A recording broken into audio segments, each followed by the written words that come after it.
สวัสดีครับพ่อแม่พี่น้องชาว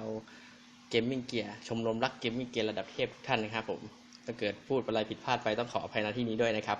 ก็วันนี้มีผู้ใหญ่ใจดีให้ผมมารีวิวตั้งนานแสนนานแล้วผมไม่มีเวลาสักทีหนึ่งวันนี้ก็มีโอกาสประจวบเหมาะก็เลยมารีวิวสักทีหนึ่งนะฮะก็นี่เลยผมจะรีวิวตัวนี้ ASUS Strix Cloud Dark Edition นะครับผมก็ก่อนอื่นก็จะให้ดูแพ็กเกจกันก่อนนะครับว่าแพ็กเกจมีอะไรมั่งก็หน้าตาตามสติ๊กของเขาก็เป็นนกฮูกนะครับผมกล้องอาจจะชัดมั่งไม่ชัดมั่งพอดีผมอัดคนเดียวนะฮะก็แนะนำกันเลยนะฮะตัวแรกเลยก็เป็นเขาเรียกว่า DPI เนี่ย 5,000 สามารถปรับDPI สูงสุดได้ 5,000 DPI นะฮะต้องบอกก่อนว่าเป็น Optical Sensor นะฮะไม่ใช่เลเซอร์นะครับผมก็ตัวที่2ก็มีสามารถบวกลบ DPI ได้เราจะตั้งบวก DPI เท่าไหร่โน่นนี่นั่นเท่าไหร่ก็สามารถตั้งบนเมาส์ได้เลยนะครับผมก็ตัวที่3ก็ Design for All Grip Style ก็คือออกแบบมาสำหรับกระชับมือถือได้เขาเรียกว่าอะไรนั่นแหละฮะจับกระชับมือก็นั่นแหละครับง่ายๆก็ต่อมานะครับดูข้างในก่อนกล่องแพ็กเกจดูหน้าแรกก็นั่นนะครับเหมือนกับหน้ากล่องนะฮะก็แค่อธิบายเพิ่มเติมมาข้างในมาปุ๊บเราได้เห็นเมาส์กันเลยทีเดียวก็เดี๋ยวลองดูนะครับต่อมาก็ดูข้างกล่องก็เหมือนด้านหน้าเปรี้ยเลยนะครับผมอาจจะไม่เห็นก็บางทีนะฮะด้านหลังนี่จะบอกค่อนข้างละเอียดเลยนะครับผมก็อย่างที่บอกเป็นสายถักนะครับผมก็มีไฟบอกสถานะ DPI นะครับแล้วก็มีปุ่ม3ปุ่มตรงนี้นะฮะข้างปุ่มแล้วก็ออกแบบมาให้เฉพาะจับมือขวานะครับผม แล้วก็มีเนี่ยที่บอก DPI switch แล้วก็มี looking นะครับผมก็ตามสเปคเลยให้มาดูใกล้ๆครับสเปคก็จะมีคอนเนคเตอร์เป็นชุบ Go Page ด้วยนะครับผมเซนเซอร์ก็จะเป็นตัวนี้สวิตช์เนี่ยเป็นของอมรอนสวิตช์นะฮะอมรอนสวิตช์ก็เป็นมาจากของเจแปนนะฮะผมก็สเปคเจแปนก็ดีอยู่นะครับสามารถกดได้ประมาณถึง10 ล้านกว่าครั้งก็เยอะพอตัวนะฮะก็ บอกถึงหลายๆอย่างนะครับตามนั้นแหละฮะข้างล่างแหมหลายภาษาแต่น่าน้อยใจแม่งไม่มีภาษาไทยนะครับผม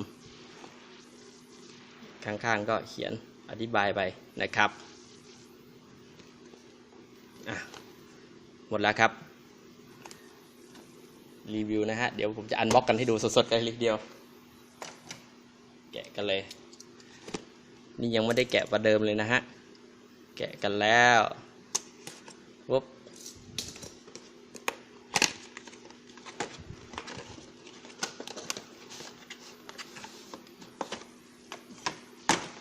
ทิ้งกล่องไปก็ดูก่อนฮะมีอะไรแถมบ้างเมาส์เดี๋ยวเก็บไว้ทีหลังนะครับปุ๊บมีซองข้างในอีกดูพรีเมียมดีเทลในราคาไม่ถึงพันนะครับผมก็จะมีแผ่นซอฟต์แวร์ไดเวอร์นะครับไดเวอร์ครับต้องขออภัยด้วยซอฟต์แวร์ไดเวอร์นะฮะอันนี้แบบ Quick Start Guide วิธีใช้งานเบื้องต้นแบบขั้นรวดเร็วสูงสุดซึ่งตามภาษาคนไทยอ่านมั่งไม่อ่านมั่งซึ่งลุ้นดูมีภาษาไทยไหมชีพหายไม่มีภาษาไทยครับผมไม่เป็นไรมีนะฮะภาษาไทยอยู่ซูมไม่เห็นกันชัดๆเลยนะครับผมโอเคมีภาษาไทยรอดตัวไปกับโดยทีแม่งกับทั่วโลกเลยมั้งเนี่ย ตัวไม่ถึงพันมีทุกภาษาเลยข้ามไปนะฮะต่อมาก็โอ้โหเยอะนะฮะเนี่ยแม่เจ้า87กว่าหน้าก็เหมือนเดิมครับหาภาษาไทยไม่เจอช่างมันครับแล้วก็มีสติ๊กเกอร์นะครับผมตัวสุดท้ายที่แถมกลายมาให้ด้วยถือว่าคุ้มนะฮะเนี่ย นะครับผมก็คือลอกใช้เป็นใหม่ได้อีกรอบหนึ่งก็ถือว่าใช้ยาวนานคุ้มค่ากันเลยทีเดียวนะฮะอาจจะเป๋กล้องเป๋ไปเป๋มาขออภัยด้วยครับ ทีนี้เรามาถึงพระเอกกันแล้วเมาส์อย่างที่บอกนะครับผมขอแกะดูกันก่อนนะครับ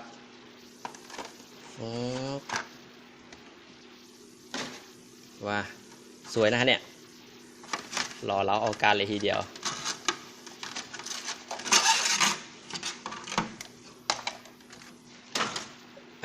เรามาดูก่อนครับนี่ฮะนี่คือกลายของเขา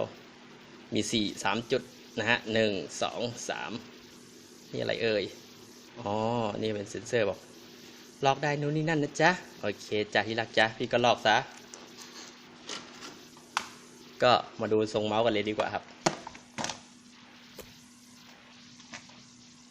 ก็อย่างที่บอกนะฮะเมาส์เป็นทรงจับมือขวานะครับผมก็ไม่ใหญ่ไปไม่เล็กไปนะฮะกระชับมือดีตัวนี้เหมือนจะเป็นรับเบอร์นะฮะแต่ไม่ใช่ครับไม่ใช่รับเบอร์นะฮะคือข้อเสียของรับเบอร์คือตอนแรกช่วงแรกซื้อมาจับกระชับมือนะฮะแต่พอใช้เป็นนานๆเนี่ยเขาเรียกว่าอะไรมันจะลอกติดมือเอานะครับผมแต่นี่ไม่ใช่รับเบอร์ฮะสีมันรับเบอร์นะฮะแต่ไม่ใช่รับเบอร์นะฮะก็อย่างที่บอกต่อมาเป็นสายออกแบบมาได้แพ็กเกจดูดีนะฮะสายก็เป็นสายถักนะครับสายถักสวยงามกันเลยทีเดียวความยาวก็คงจะเป็นมาตรฐานนะฮะประมาณ 1.8 เมตรนะครับให้ผมเดาไม่ต้องเดาหรอกมันหลักฐานมันฟ้องไว้แล้วปุ๊บไล่มาจะเป็นหัวมีตัวนี่เขาเรียกว่าอะไรนะตัวกรองสัญญาณให้เรียบใช่ป่ะตัวเนี่ยตัวกันสัญญาณน้อยรบกวนอะไรสักอย่างนะครับเดี๋ยวไปหาข้อมูลเพิ่มเติมให้นะฮะส่วนนี่ฮะส่วนปลาย USB ก็อย่างที่บอกชัดๆครับชุบโกเพลทกันเลยทีเดียวก็หัวนี่ก็ไม่ใช่กองแก๊งบ้านๆธรรมดานะฮะถือว่าคุ้มค่านะฮะมาดูเรื่องรูปทรงเมาส์ก่อนนะครับก็ อย่างที่บอกครับทรงเมาส์ด้านข้างนี่ก็จะมีสวิตช์3 ตัวนี่ฮะข้อความเข้าก็พอปล่อยผ่านไปนะครับต่อมาก็มีคลิกซ้ายคลิกขวาสกอร์เลื่อนขึ้นเลื่อนลงก็อย่างที่บอกตัวนี้ก็มีอย่างที่กล่าวขั้นต้นไว้นะฮะก็มีปรับปุ่มเลื่อนขึ้นเลื่อนลงของ DPI นะครับแล้วตัวนี้ก็อย่างที่บอกฮะ เป็น illumination ก็คือมีไฟนะบอกสถานะ DPI ได้ตามที่เราตั้งนะครับก็บอกก่อนฮะไอตัวในข้างในเนี่ยเป็นสวิตช์ของOmronสวิตช์นะฮะของ Japan ก็คือสามารถตามสเปคที่ผมบอกข้างต้นก็คือกดได้ประมาณ10 ล้านครั้งนะครับผมเดี๋ยวมาเทียบกับความใหญ่ก็ของ Rocket ที่ผมใช้อยู่นะฮะ Theon นะครับก็เท่ากันนะฮะดับเบิลครับเท่ากันนะครับเนี่ยทรงก็คล้ายๆกันเลยให้ดูด้านข้างด้วยครับเนี่ยนะฮะคือทรงออกแบบมาสำหรับคนมือขวาดูตูดซะหน่อยฮะตูดสวยกันเลยทีเดียวต้องบอกกันฮะมีไฟสีเดียวนะฮะไม่สามารถเป็นไฟได้นะครับผมดูด้านล่างความใหญ่เทียบไซส์ก็พอๆกันเลยนะฮะถ้าให้ผมจับก็ตัวนี้ก็มิดเหมือนกันนะฮะมือผมไม่ได้ออกมามือผมไม่ได้ใหญ่นะฮะใหญ่มากครับผมโอเคครับก็เดี๋ยวช่วงหน้าเราไปดูเรื่องซอฟต์แวร์กันนะครับสำหรับตอนนี้ก็แนะนำรูปทรงของเมาส์ก่อนครับสวัสดีครับ